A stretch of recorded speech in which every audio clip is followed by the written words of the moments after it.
더 이상은 참을 수가 없네. 이게 말이 되냐? 터무니없고 낭비로 꽉 찼잖아. 이 예산안 자체가 너무 역겹네. 찬성한 놈들은 부끄러운 줄 알아라. 이거 잘못된 거 알면서 안 그래? 자, 일론 머스크가 어제 한 발언이죠. 미국 의회의 대규모 세입 지출 법안, 구체적으로는 트럼프가 지지하는 OBBB에 대한 강한 반대를 하는 거예요. 이 법안이 향후 10년간 미국 연방 부채를 약 3.8조 달러 어마어마하게 증가시킬 것으로 추정이 돼서 그래요. 새로운 정권이 취임했을 때의 정책은 돈 풀기입니다. 핵심 중에 핵심이죠. 그건 우리나라도 별반 다르지가 않을 거예요. 자, 2025년 이재명 대통령의 시대가 열렸죠. 하지만 우리나라 경제는 최악의 위기 속에 있습니다. 자영업자 3분 중 1분이 문을 닫았고 청년들은 일자리를 찾지 못해서 좌절하고 있죠. 이런 상황에서 민심이 좋을 리가 없고 양극화가 극으로 치닫고 있죠. 일단은 한국은행이 기준금리를 2.75에서 이번에 2.5로 내렸습니다. 연말까지는 2% 수준, 하반기에 2번 정도 추가 인하를 예상하고 있어요. 더 심각한 건 경제 성장률이죠. 올해 1.5%에서 0.8%로, 내년은 1.8%에서 1.6%로 하향 조정됐습니다. 한국 저성장이 단순히 외부 요인 때문은 아니에요. 물론 글로벌 불황이나 중국 수요 감소 같은 부분도 있지만은 우리나라 경제의 뿌리 깊은 구조적 문제가 골마터진 결과입니다. 우리나라는 60년대부터 수출로 먹고 살았잖아요. 반도체, 자동차, 조선, 한국이 정말 잘했죠. 삼성전자, 현대차 같은 대기업들이 GDP 40% 이상을 책임졌어요. 그리고 07년 중국발 호황 때는 GDP 성장률이 5%를 넘었습니다. 다만 이 모델의 경우 몇 가지 약점이 존재하는데 한국 같은 경우는 원자재, 중간재를 수입하고 완제품을 중국, 미국에 수출하는 글로벌 공급망에 깊이 얽혀 있습니다. 문제는 이 시스템이 외부 충격에 취약하다는 거예요. 22년 러시아, 우크라이나 전쟁 때 에너지 가격이 폭등했죠. 이때 우리 제조업이 직격탄을 맞았어요. 중국 제로 코로나 정책 때도 수출이 15% 줄었고 지금은 미국의 보호무역, 관세 위협까지 있죠. 그리고 여기에서부터 양극화의 뿌리가 시작되는데 대기업은 글로벌 시장에서 돈을 벌어도 그 부를 중소기업이나 노동자와 나누지 않습니다. 어떻게 보면 비트코인이나 크립토 이러한 자산들의 정신이 이러한 양극화를 해소하고 부의 재분배를 위해서 탄생을 했다고 봐도 과언이 아니에요. 2차, 3차 협력업체는 임금 동결과 원가 절감 압박에 언제나 시달립니다. 중소기업 평균 영업이익률이 3% 정도, 대기업이 12% 정도, 격차가 4배 정도 되죠. 그리고 트럼프의 리어쇼링 때문에 대기업은 해외 공장 투자로 빠져나가고 국내 일자리는 늘지가 않죠. 독일의 미텔슈탄트 모델이 어느 정도의 방향성은 제시해주고 있습니다. 여기는 중견기업이 주도해요. 자동차 부품, 기계제조 같은 틈새 시장에서 세계 1위를 달리는 중소기업들이 GDP 50%를 책임져요. 지역에 뿌리를 두고 직원과 이익을 공유하죠. 한국 입장에서도 독일처럼 이런 중소기업을 키웠으면 참 좋을 텐데 아직까지는 너무나도 대기업 의존도가 높습니다. 한국 경제의 또 다른 기둥이 부동산이죠.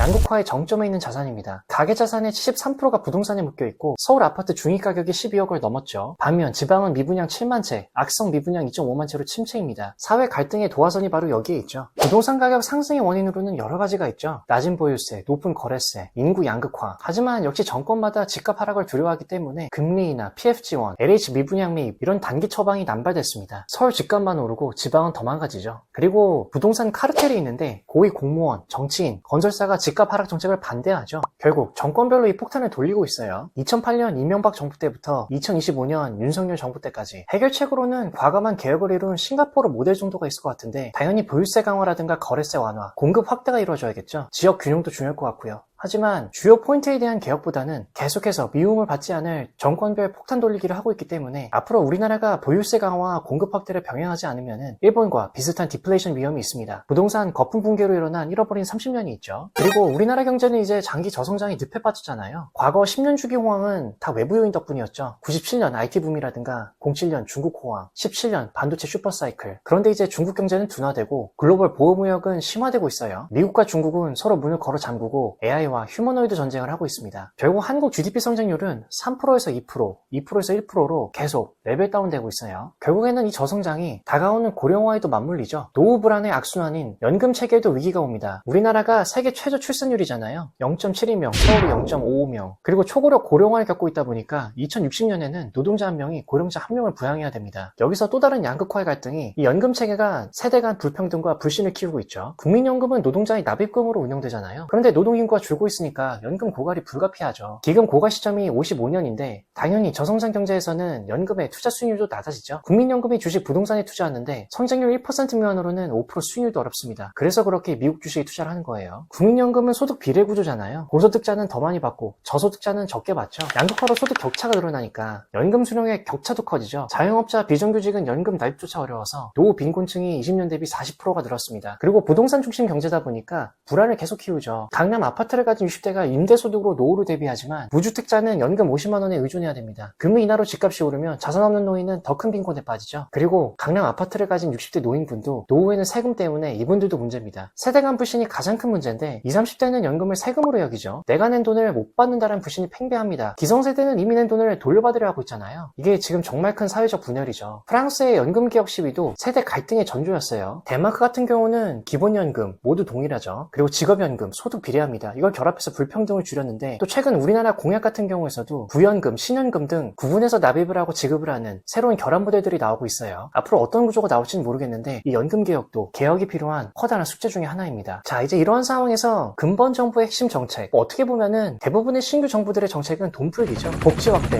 공공임대주택, AI 투자 모두 돈이 필요합니다. 한국은행이 금리를 2%까지 낮추고 정부가 재정 적자를 감수할 전망이죠. 돈풀기는 단기 마약이고 장기 독약입니다. 그런데 이건 공짜가 아니라 미래 세대가 갚아야 할 빚을 당겨 쓰는 거죠. 이게 기업인이든 정치인이든 모두 똑같습니다. 본인들의 임기 동안에는 어떻게든 어떠한 수단을 써서라도 사업과 경제를 부양해야 돼요. 그래서 단기적으로는 주식, 부동산, 그리고 경제가 좋아질 수는 있는데 미래의 세금 부담은 분명히 커질 겁니다. 단기적으로 돈풀기의 메커니즘을 봤을 때 재정 투입, 금리 인하가 있을 거고요. 단기 효과를 보자면은 문재인 정부 초반 때 최저임금 인상, 공공일자리 확대로 소비가 10% 증가했습니다. 이재명 정부도 비슷한 호황이 올 수 있어요. 다만 부작용으로는 빚, 인플레이션, 그리고 서두에 계속해서 말씀드린 우리나라의 구조적인 그 양극화는 계속 그 뿌리가 깊어질 겁니다. 풀린 돈이 부동산 주식으로 몰려드니까 강남 아파트 소유자는 더 부유해지고 무주택자는 더 가난해지죠. 그리고 돈풀기의 대가는 세금 인상이잖아요. 가장 좋은 대안으로는 당연히 일론 머스크가 말하듯 혁신으로 재정을 충당하는 겁니다. 우리나라가 기존에 잘하는 산업들 플러스 신규 산업들이 많이 있잖아요. 반도체, 자동차, 방산, 조선동과 더불어서 AI, 로봇, 원전, 그 외에 또 여러 굵직한 사업들이 있겠죠. 언제나 이 부분이 잘 이루어지지 않는 이유가 비단 우리나라뿐만 아니라 모든 국가가 마찬가지입니다. 돈은 돈대로 푸는데 여기까지는 괜찮아요. 그런데 그 돈을 가지고 잘 나가는 기업, 혁신 성장을 하는 사업체, 이걸 만드는 거는 별개의 일입니다. 말을 물가에 데려갈 수 있는데 그 물을 먹는 말은 능력이 있는, 경영을 잘하는, 비전이 있는 혁신 사업가예요. 근데 우리가 글로벌 빅테크들을 보면 알 수 있죠. 심지어 미국에서조차도 그런 기업들은 정말 나오기가 힘듭니다. 바로 이 부분에 대한 연결고리가 앞으로 돈풀기 대신 혁신 성장으로 재정을 메울 수 있는 주요 팩터입니다. 어떻게 보면은 젠슨 왕이나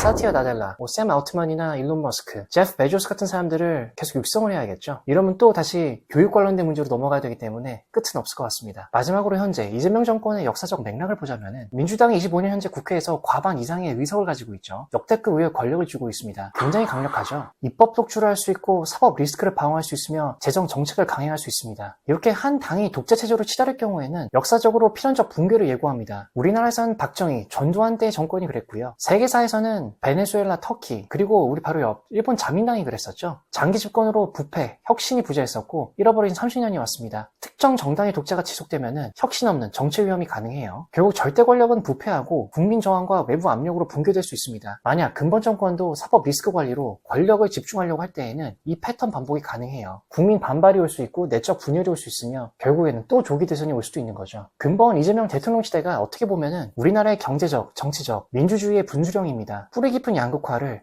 그 뿌리를 도려내거나 교체하는 고민 깊은 정책이 아닌 단기적 부양책에 그친다면은 그 양극화의 골은 더욱 깊어질 수밖에 없고요. 그리고 만약에 독재 체제가 일어난다면은 박정희, 전두환의 유산을 일본의 몰락을 반복할 수가 있습니다.